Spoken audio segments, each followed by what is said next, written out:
Hey guys, what's going on? Joe Mills here for you. Welcome to week 6 of RSG. Today I'm working with an irrigation installation crew, and we're here in Charlottesville, Virginia, installing an irrigation system at a new football field that's coming in at a high school. And right now we're getting ready to start up the trencher because we have to run the main across near the end zone, and we're going to be installing that today. So I'll be sure to bring you guys along for all of it. And as always, guys, thanks for coming to the channel. Let's landscape together.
Alright guys, so we just put in one lateral. Here's all the wiring we put in at the conduit, and ran it all the way down to the very end there.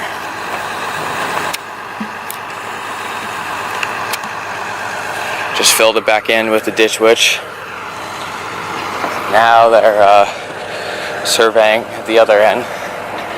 Jacob and Adolfo, they're all the way down there surveying. So Vincent and I are just hanging out until we get the orders to go ahead. But yeah, just put in one lateral here.